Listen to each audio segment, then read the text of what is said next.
এটা হচ্ছে Gucci sunglass. এই ব্ল্যাক ফ্রাইডেতে আমি এটা কিনলাম। তো এটা আমার ফার্স্ট বলতে পারো লাক্সারি সানগ্লাস।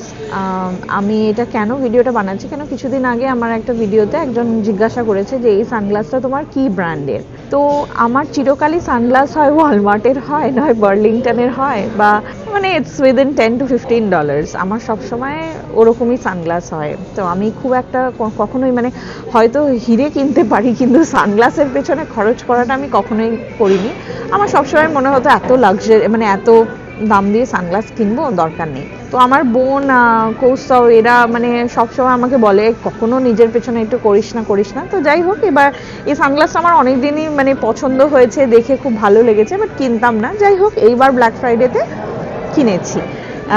এটা কেন বলছি তার কারণ হচ্ছে যে আমি যখন ছোট ছিলাম, সানগ্লাস স্পেসিফিক নয়, বাট যখন ছোট ছিলাম স্কুলে কলেজে পড়তাম, তখন ওই যে আমাদের ওখানে কোয়েস্ট মল খুলেছিল, ওখানে এইসব ব্র্যান্ডেড বড় বড় ব্র্যান্ডের দোকান হয়েছিল। তো সেগুলো দেখতাম অ্যান্ড এভরিথিং, আর মনে মনে ভাবতাম যে বাবা, ওখানে সবাই যারা কেনে তাদের কাছে কত পয়সা আছে, কত মানে এক্সট্রা পয়সা আছে যেগুলো কেনে, আমাদের কোনোদিনও হবে না, এরকম ভাবতাম। তো এখন যখন ফাইনালি আমি এটা কিনেছি, আমি আছি ইউএসএতে অনেক দিনই, মানে কিনতে কি আগে পারা যেত না, কিন্তু কিনিনি। কিন্তু যাই হোক, যখন কিনেছি একটা জিনিস আমার মনে হলো, সেটা হচ্ছে যে নিজের নিজের নিজের ড্রিম নিজে পূরণ করার মধ্যে যে মানে স্যাটিসফ্যাকশনটা আছে না, ওটা অন্য কিছুতে নেই। তো তোমরা, আমি জানি এই ভিডিওটার অনেক রকম ইন্টারপ্রিটেশন হতে পারে, মানে অনেকে বলবে শো অফ করছে, অনেকে আবার ভালো বলবে, কিন্তু আমার একটা যেটা আমার বলার, সেটা হচ্ছে যে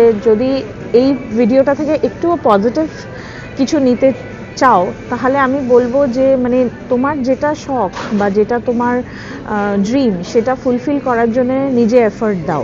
অন্য কেউ তো ফুলফিল করে দিতে পারে, কিন্তু নিজে খেটে নিজের স্বপ্ন নিজে পূরণ করার মধ্যে যে আনন্দ, যে স্যাটিসফ্যাকশনটা আছে, সেটা অন্য কিছুতে নেই। আর এটা যতক্ষণ না নিজে করতে পারছো, দেখবে মানে এটা আমি বলে বোঝাতে পারবো না। সো যেটাতে তুমি ভালো সেটাতে এফর্ট দাও, তোমার যাই বয়স হয়ে যাক না কেন, ইউ ক্যান অলওয়েজ স্টার্ট। সেটাতে এফর্ট দাও, সেটাতে পুরো মন লাগিয়ে এফর্ট দাও, and it will always work out, it always works out. আর এন্ড করার আগে তোমাদের কাছে একটা রিকোয়েস্ট, যে কমেন্টে বলো এটা কেমন লাগছে। এটা অনেকটা আমার 15 টাকা সানগ্লাসটার মতনই দেখতে, সো let me know.